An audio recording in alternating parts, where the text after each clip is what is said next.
करती हूँ। आज बच्चों हम लोग पढ़ेंगे पाठ 7, जिसके शीर्षक का क्या नाम है, क्या निराश हुआ जाए, क्या निराश हुआ जाए, और जिसके लेखक हैं हजारी प्रसाद द्विवेदी जी।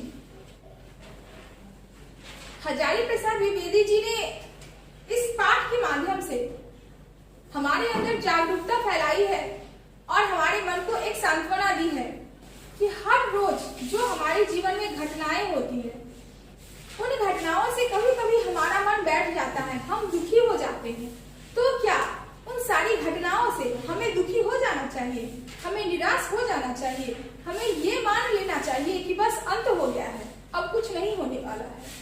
हमारे समाज का, हमारे समाज के लोगों का, हमारे विश्व का क्या अब कुछ नहीं होने वाला है? क्या लोगों के दिलों से सच्चाई, ईमानदारी, आस्था, प्रेम, सद्भावना, भाईचारा क्या सच में नष्ट हो चुकी है? लेकिन नहीं, इस पाठ में आप लोग देखिएगा कि इतनी सारी बुराइयों के बावजूद भी हमारे मन में कहीं ना कहीं अगर 4 आदमी से हमें धोखा मिलता है तो 2 आदमी से भी अगर हमें अच्छाई की कामना होती, यानी अच्छाई मिलती है, ईमानदारी मिलती है, तो हमारा मन एक बार हमें जब जोड़ता है कि नहीं, अभी निराश होने की आवश्यकता नहीं है, अभी भी समाज में अच्छाई बची हुई है, जो बुराई पर भारी हो जाती है।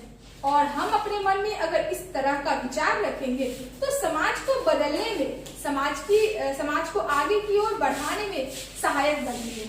ठीक है, आइए बच्चों, सबसे पहले आप लोग क्या कीजिए, अपनी पुस्तक को निकाल लीजिए और नोटबुक को निकालिए। मैंने कुछ कठिन शब्द यहाँ पे लिख दिए हैं, उसको आप लोग अपने नोटबुक में उतार लेंगे।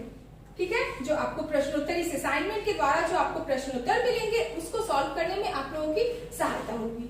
ठीक है बच्चों, अब हम लोग अपने पाठ की ओर आते हैं। ठीक,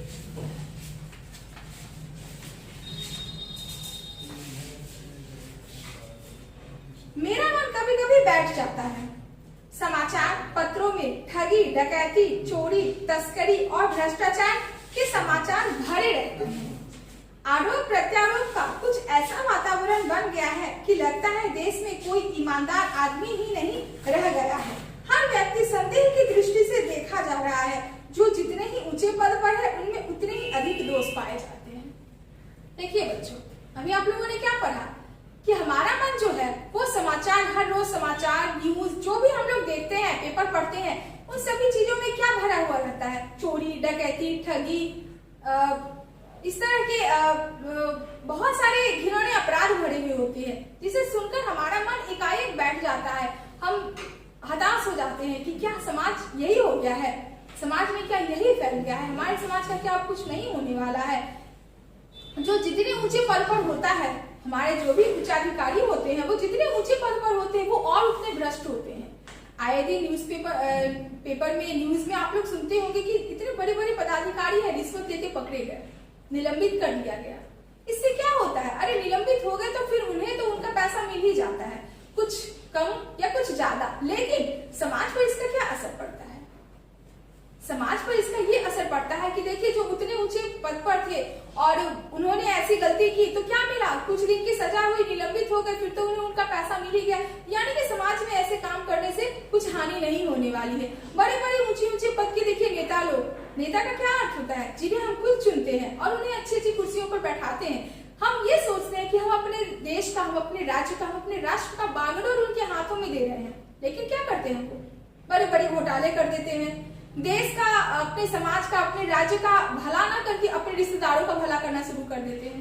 बाद में क्या होता है, अरे 5 साल बाद तो सरकार बदल ही जाती है, लेकिन 5 साल वो तो मोटे हो जाते हैं, लेकिन हमारा राष्ट्र, हमारा देश क्या होता है, हमारा देश तो खोखला हो गया ना। उनके भरोसे जिसको 5 साल तक वो हमें लूटे, और हम क्या हुआ, हम एक बच्चे की तरह रोते रहे अपनी बेबसी पर, अपनी असहायता पर, हम खुद अपने दुखी होते रहे। एक बहुत बड़े आदमी ने मुझसे एक बार कहा था कि इस समय सुखी वही है जो कुछ नहीं करता, जो कुछ भी करेगा उसमें लोग दोष खोजने चले लगेंगे, उसके सारे गुण भुला दिए जाएंगे और दोषों को बढ़ा चढ़ाकर दिखाया जाने लगेगा। दोष किसमें नहीं होते, यही कारण है कि हर आदमी दोषी अधिक दिख रहा है, गुणी कम या बिल्कुल ही नहीं। स्थिति अगर ऐसी है तो निश्चय ही चिंता का विषय है। अब हमारे समाज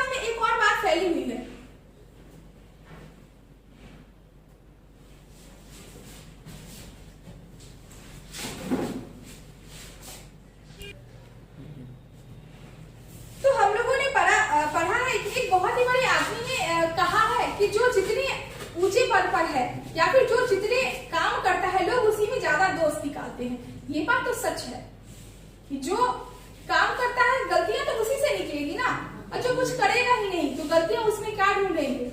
देखिए बच्चों, ये जो हमारा पाठ है क्या निराश हुआ, जो बहुत ही अच्छा पाठ है, ये थोड़ा लंबा था इसलिए मैंने इसे 2 भागों में बांटा है। पहला भाग अभी हम लोग पढ़ रहे हैं भाग 1 में, और इसका शेष भाग हम लोग भाग 2 में पढ़ेंगे। तो इसलिए आप लोग इसको ध्यान से थोड़ा सुनिएगा, मैं जो पढ़ा रही हूँ उसको ध्यान से आप लोग सुनिए। तो यहाँ पे लोग कहते हैं कि जो जितना काम करता है लोग उसमें उतना ही दोष निकालते हैं, क्योंकि जो बिल्कुल ही नहीं करता है तो लोग उसमें क्या दोष निकालेंगे, लोग तो उसमें कुछ दोष ही नहीं निकालेंगे, क्योंकि जो करेगा नहीं तो गलतियां उससे होगी ही नहीं। लेकिन यहाँ पे आप लोग को छोटी सी एक कहानी सुनाती, बहुत ही छोटी है लेकिन बहुत ही सार्थक है, बहुत ही ध्यान देने लायक है।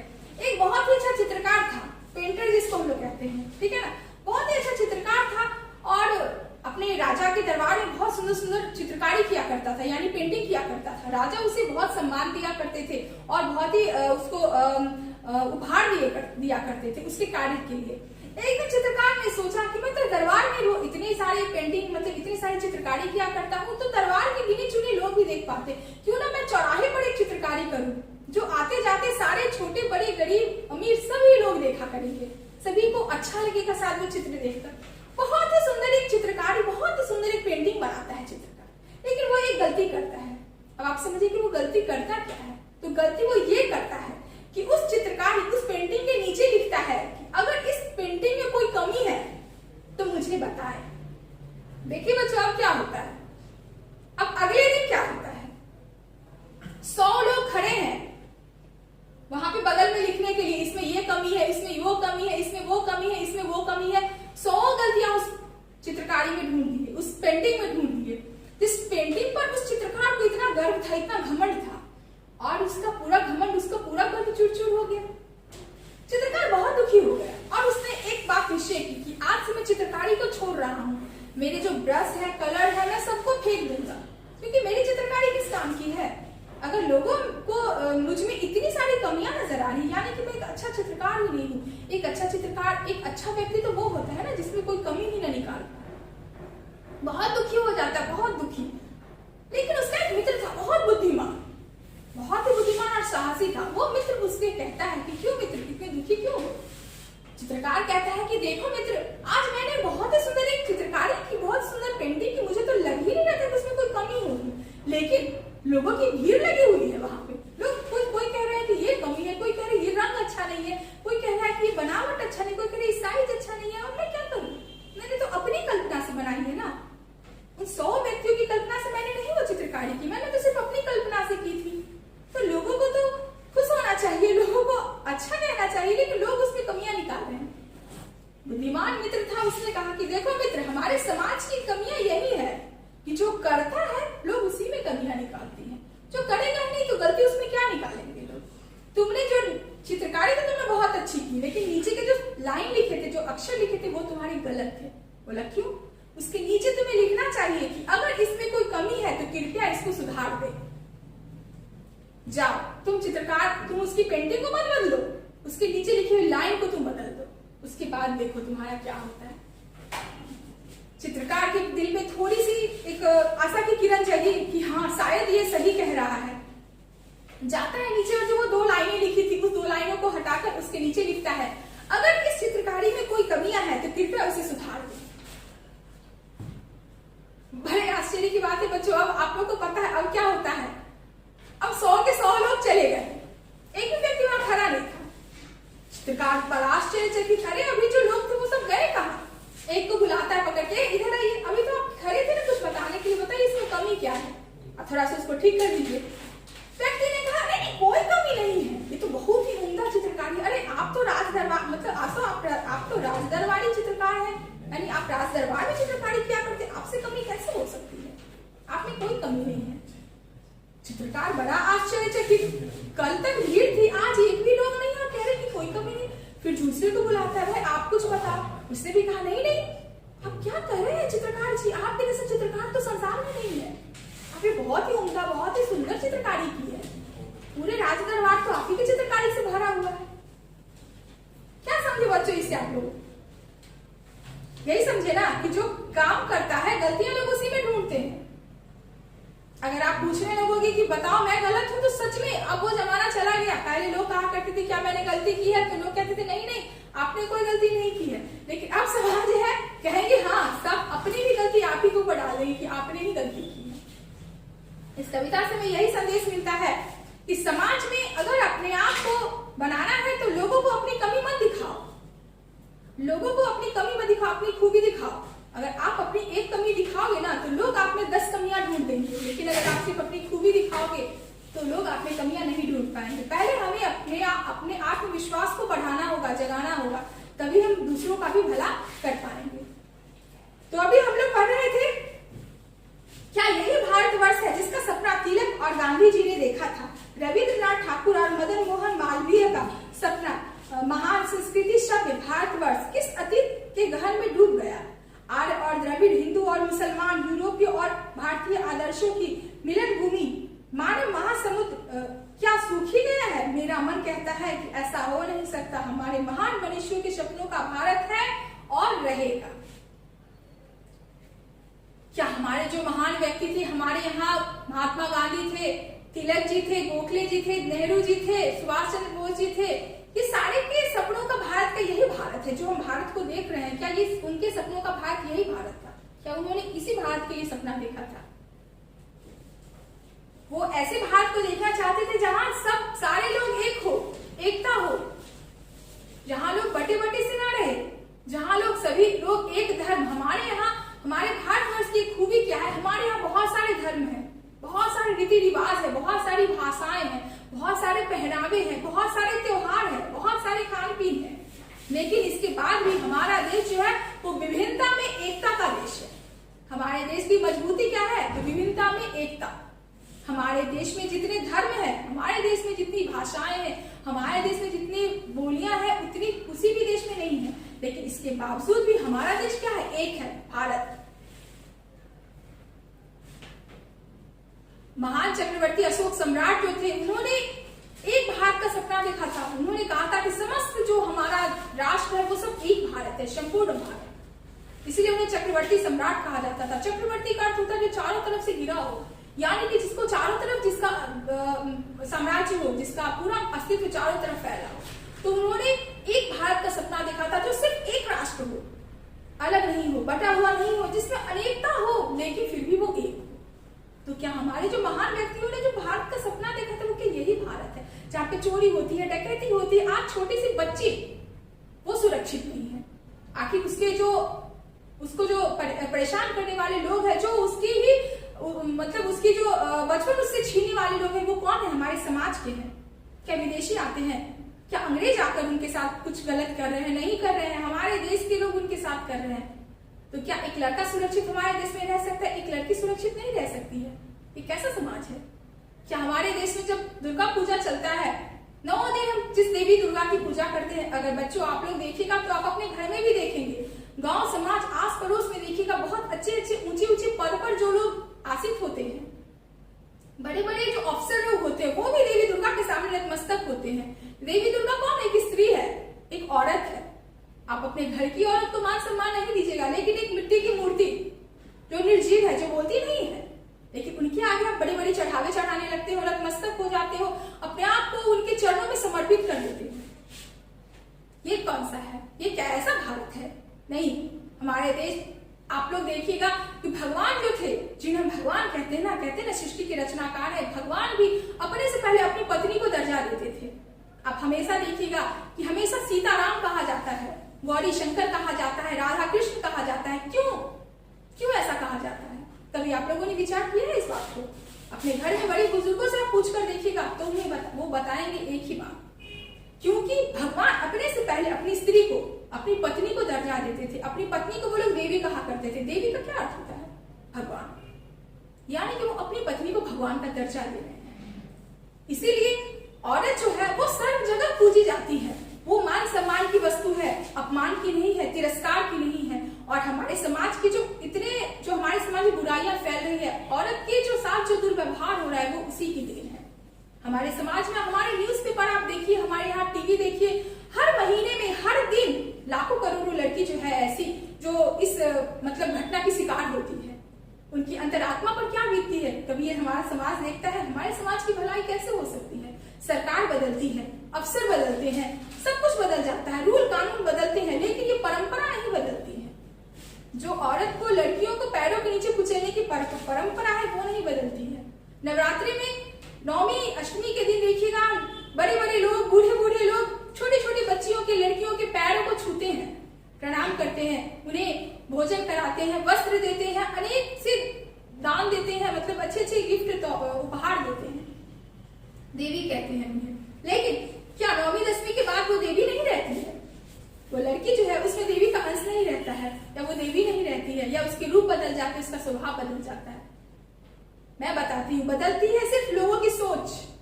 लोगों की जो सोच होती है वो वहां पे बदल जाती है बच्चों।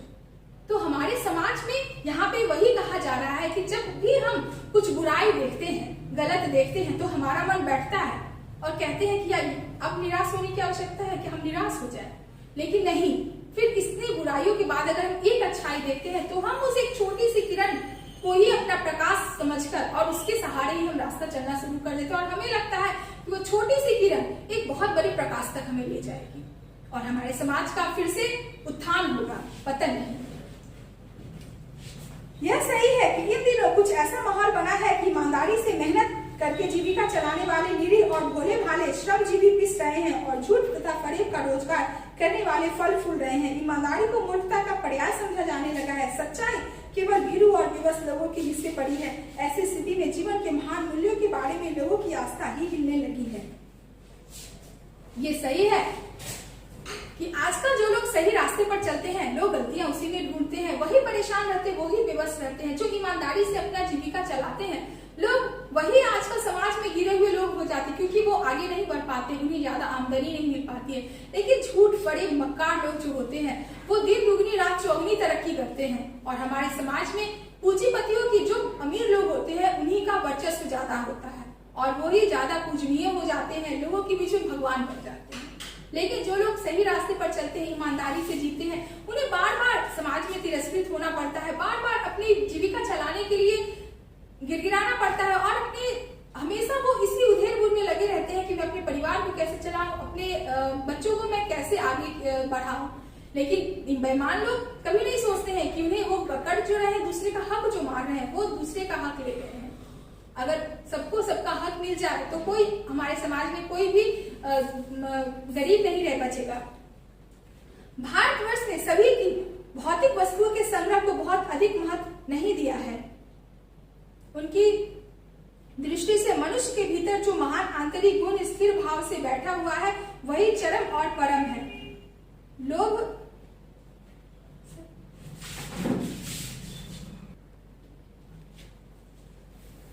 लोभ मोह काम क्रोध आदि विचार मनुष्य के स्वाभाविक रूप से विद्यमान रहते हैं, पर उन्हें प्रधान शक्ति मान लेना और अपने मन तथा बुद्धि को उन्हीं के इशारे पर छोड़ देना बहुत बुरा आचरण है। भारतवर्ष जो है वो भौतिक चीजों का संग्रह हो गया है। आज हमारे देश में बहुत सारी भौतिक चीजें बन गई है। जो मनुष्य, भौतिक चीजों का मतलब होता है जो मनुष्य बनाते हैं उसको। तो लोग जो है वो दिन रात मतलब अमीर बनना चाहते हैं, और लोग जो है वो क्या करते हैं, इसके लिए बुराई के रास्ते पर चल देते हैं। लोग अपने लोभ मोह काम क्रोध ये सारे हमारे गुण होते हैं, उन पर लोग जो है वो कंट्रोल नहीं कर पाते हैं। हमारा मन जो होता है ना वो एक घोड़ा होता है, बहुत ही तेज का घोड़ा जो बहुत तेज दौड़ता है, बहुत तेज दौड़ता है। अभी हम यहाँ है, हमारा मन होता है कि अभी हम अमेरिका में चले जाते, अभी हम लंदन की सैर करते, अभी हम ये करते, अभी हम वो करते। लेकिन हमारा दिमाग जो होता है वो उसका लगाम पकड़े हुए रहता है। लेकिन हमारा दिमाग क्या करता है, हमारे मन को शांत करता है और कहता है नहीं ये गलत है और ये सही है। तो हमें काम क्रोध लोभ मोह के घोड़े को कंट्रोल में रखना चाहिए और हमें सही दिशा में अपने दिमाग को केंद्रित करना चाहिए और चलाना चाहिए। तो लोग जो है वो गलत आचरण को सही आचरण को छोड़कर गलत आचरण की ओर जो अग्रसर हो रहे हैं, तो इसका श्रेय भी हमारे समाज को जाता है। लोग जो होते हैं वो समाज के लोग जो है वो बुराई की ओर ज्यादा अग्रसर हो रहे हैं। तो एक देखा देखी से हमारे समाज में क्या होता है, लोग देखा देखी करते हैं। अगर एक के घर में फ्रिज आ गया तो बगल वाले के घर में फ्रिज आना ही आना है, क्योंकि लोग देख रहे हैं उसके घर में आया, मेरे घर में नहीं आया है।